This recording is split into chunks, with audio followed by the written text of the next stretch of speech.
Hah? Aku ketiduran. Mio sayang, kok nangis? Oh, pantasan kamu nangis, rupanya kamu lagi pup ya. Jangan nangis ya sayang, biar ibu ganti. Sudah bersih sayang, ibu gendong ya. Mio kok masih nangis, rindu sama mama ya. Loh, sudah malam. Sakura kok belum pulang-pulang ya? Lebih baik aku telepon, takutnya dia kenapa-napa. Kamu di sini dulu ya sayang, ibu mau telepon sama kamu. Angkat Sakura, kamu bikin aku khawatir aja. Gak diangkat juga. Lebih baik aku menidurkan Mio. Mio anak pintar, bobok ya sayang. Loh, kok buka lagi matanya sayang, boboklah. Rina, maafkan aku ya, aku telat pulang. Aduh Sakura, kamu tahu nggak, aku khawatir banget karena kamu nggak pulang-pulang dan nggak ada kabar. Tapi syukurlah kamu pulang dengan selamat. Tadi siang aku mendengar kabar keberadaan Taiga, makanya aku langsung cari dia. Apa kau berhasil bertemu dengannya? Kami bertemu Rin, tapi dia nggak mau tanggung jawab. Dia bahkan dengan entengnya bilang kalau Mio itu bukan anak kandungnya. Apa? Kok bisa ada sih cowok sekejam itu? Entahlah Rin, aku nggak tahu mau gimana lagi. Kamu yang sabar ya Sakura, besok kita bahas lagi soalnya aku harus pulang malam ini. Loh, kamu nginep aja, ini udah malam banget. Tidak bisa Sakura, besok pagi-pagi sekali aku ada urusan penting. Kalau begitu kamu hati-hati ya Rina, dan makasih banget. Sama-sama. Ini semua gara-gara Taiga. Kalau bukan karena dia, aku nggak mungkin sesusah ini. Mio kan anaknya juga, tapi dia nggak peduli. Enak aja kamu tidur sementara aku kesusahan. Ih.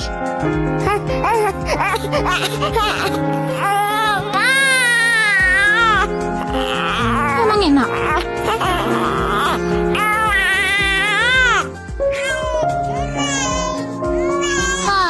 Mending aku tidur aja. Capek banget.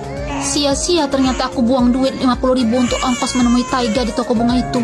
Hasilnya 0. Tapi syukurlah udah selesai ujian. Aku bakalan lulus nggak ya? Pusing aku. Aduh, kenapa sih nangis mesti keras-keras? Gak tahu apa, aku lagi capek banget. Mandi sama ganti baju aja aku udah gak ada tenaga.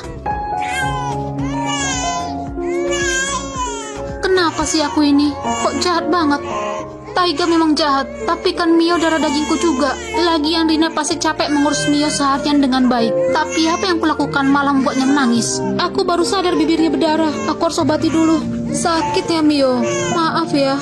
Pasti itu yang membuatmu gak berhenti nangis kan dari tadi. Padahal tadi dia tidur nyenyak, tapi aku yang malah membuat dia terbangun dan nangis. Ternyata setelah diperhati-perhatikan, Mio lucu juga ya wajahnya. Mio haus ya? Mau mimi gak? Dari wajahnya ketahuan kalau dia mau minta mimi. Mio tahu nggak, pas mama ketemu papa nolak kamu. Ngapain juga aku cerita begitu, dia juga nggak akan paham. Yang dia tahu kan cuma mimi, bobo, mimi, pup, ngompol, pup, ngompol. Bedongnya basah, sepertinya harus kuganti, tapi dia masih enak nyusu. Apa perlu ya aku ke toko bunga lagi untuk menemui perempuan itu? Kalau aku menunjukkan bayi ini pada perempuan itu, apakah dia akan percaya? Mana tahu aja dia nggak tega dan akhirnya menolak Taiga. Tapi apa artinya aku melakukan itu? Toh juga Taiga nolak aku kok. Andai aja aku punya duit untuk tes DNA. Tapi itu pun nggak jaminan juga kalau dia bakalan terima aku. Wajahnya aja nampak benci banget sama aku. Mungkin memang lebih baik aku berhenti berharap padanya dan berjuang sendiri. Selama ini aku membersihkan Mio dengan mengelapnya karena aku malas dan sibuk. Tapi mulai sekarang aku akan memandikannya dengan cara yang benar. Aku sudah menyiapkan air mandi yang hangat. Kulitnya terlihat kusam karena aku memandikannya dengan cara mengelap. Nanti kalau badannya sudah direndam dengan air hangat, pasti kulitnya jadi kinclong. Benar kan Mio? Kamu kan perempuan, jadi harus kulitnya cantik dan bersih kayak mama. Loh, kamu kenapa Mio? Kok nangis? Kan airnya enak buat air hangat. Apa karena dia belum terbiasa ya? Mio, kamu harus terbiasa mandi biar sehat. Nah, itu kok kulitnya kayak merah ya? Aduh, apa jangan-jangan airnya terlalu panas ya? Aku harus segera mengangkatnya. Aduh, padahal aku pikir air hangatnya sudah pas banget ukurannya. Ternyata kulit bayi lebih sensitif dari yang kukira. Apa ini akan berbahaya? Aku harus minta tolong pada Rina. Enggak. Aku tidak boleh terlalu sering merepotkan Rina. Aku akan mengurusnya sendiri dengan baik. Aku akan membeli salep. Saat aku memandikan Mio, tiba-tiba kulitnya memerah. Sepertinya air mandinya kepanasan. Pantasan dia menangis. Aku pun segera membawanya ke ranjang dan lalu pergi membeli salep. Mudah-mudahan kulitnya cepat kembali normal. Sebentar ya Mio. merahnya berkurang setelah ditaruh salep. Syukurlah, ternyata mau jadi ibu yang baik itu pun susah banget, luar biasa. Untung aku udah selesai ujian akhir. Kalau tidak, pasti emosiku meledak-ledak gak jelas. Mio kuat menyusut, tapi kenapa kurus ya? Biasanya habis nyusu dia langsung tidur, tapi ini enggak. Mungkin kulitnya masih terasa sakit. Aku kasih empeng aja kali ya. Dia beneran udah tidur nggak ya? Mudah-mudahan aja dia nggak sampai demam. Kalau nggak, aduh, repotnya minta ampun. Aku senang banget hari ini. Aku lulus dengan nilai terbaik. Kalau begini, aku bakalan dapat beasiswa dan masuk universitas negeri. Anak saya nggak rewel kan, Bu? Iya, yang namanya bayi pasti ada rewelnya sedikit. Terima kasih sudah menjaga anak saya dengan baik, Bu. Sama-sama, Kak. Hari ini aku harus merayakan kelulusanku. Iyo, Mama mau makan makanan yang enak hari ini. Kita ajak Tante Rina ya. Halo Rina, kamu lagi sibuk nggak? Iya, sayang banget. Padahal aku mau traktir kamu loh. Itu Sakura. Sudah sebulan aku nggak lihat dia. Dia ngapain di daerah ini? Oke, nggak apa-apa Rin. Sampai jumpa. Itu, dia gendong bayi. Jangan-jangan itu anak yang dilahirkannya. Dia makin mendekat. Untung aku pakai mobil baru. Mio pasti haus. Sabar ya, nanti Mama kasih nenen.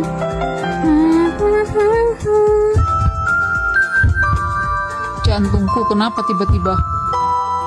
Aku harus menyiapkan segala sesuatunya untuk pendaftaran ulang. Yang penting aku hanya perlu belajar giat dan semuanya akan baik. Mio, kamu cepat besar dong, biar Mama nggak bolak-balik capek hampir setiap hari pergi ke daycare ngantar kamu. Belum lagi sorenya jemput kamu, capeknya minta ampun.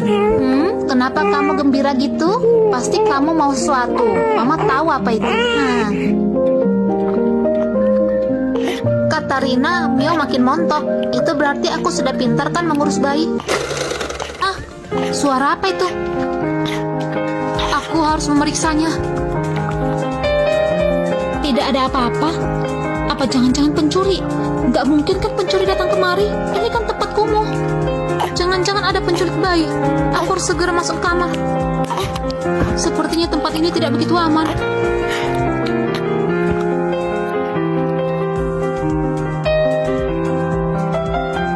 Sebenarnya aku ngapain ada di sini? Mio sekarang pakai baju dulu ya, biar cantik. Wah, cantik banget anak Mama. Ayo kita jalan-jalan, sekalian belanja kebutuhan dapur. Mio pasti sudah nggak sabar kan? Akhir pekan memang hari yang menyenangkan. Aku dengar setiap akhir pekan dia selalu ada datang ke sini. Aku penasaran bagaimana jadinya kalau dia melihatku. Sebenarnya aneh, jelas-jelas sebulan yang lalu dia masih sibuk mencariku. Aku pikir dia bakalan terus menggangguku. Tapi hari itu, sejak kejadian waktu itu, dia tidak pernah kelihatan lagi. Jangankan melapor polisi, seperti ancamannya waktu itu. Bahkan mengusir Karin kembali pun tidak dia lakukan. Hingga kemarin aku nggak sengaja melihatnya di tempat penitipan anak. Itu dia. Dia di sana, aku harus memastikan dia melihatku.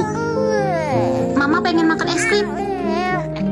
Dia pasti sudah melihatku. Itu Taiga.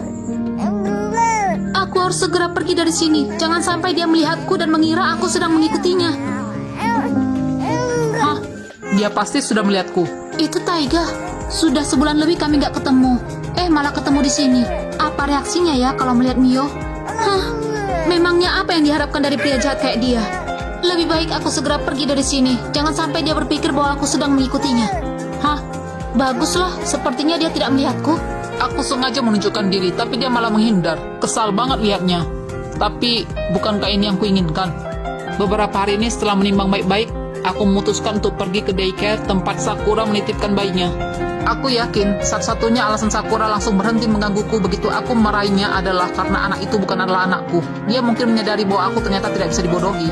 Tapi aku tetap memutuskan untuk melakukan tes DNA. Dan sekarang aku pergi ke rumah sakit untuk melihat hasil tes DNA itu. Ini Pak, surat hasil tes DNA-nya.